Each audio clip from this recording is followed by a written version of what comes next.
आज हम बात करने वाले हैं अभी आने वाली आमलकी एकादशी के बारे में।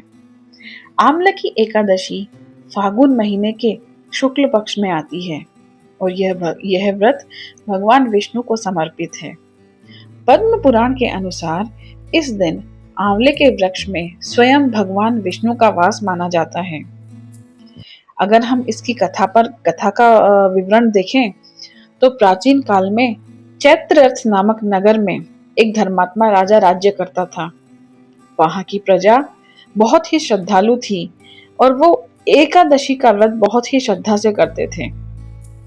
एक दिन एक शिकारी जो पहले से ही पाप कर्मों में लिप्त था, संयोगवश आमलकी एकादशी की रात्रि में जागरण में जाके बैठ गया।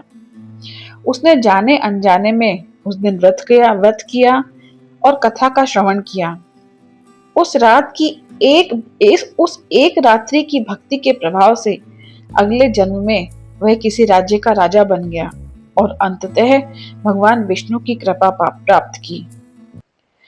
इससे हमें संदेश यह मिलता है कि अनजाने में भी की गई सच्ची भक्ति जीवन बदल सकती है।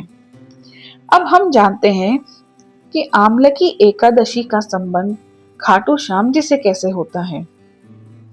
श्याम बाबा ने भगवान श्री कृष्ण को अपने शीश का दान इसी दिन दिया था और श्री कृष्ण ने प्रसन्न होकर उन्हें यह वरदान दिया था कि कलयुग में तुम मेरे नाम से ही पूजे जाओगे।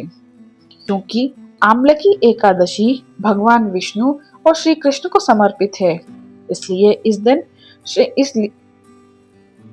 इस दिन श्याम बाबा की भक्ति भी उतनी ही फलदायी मानी जाती है।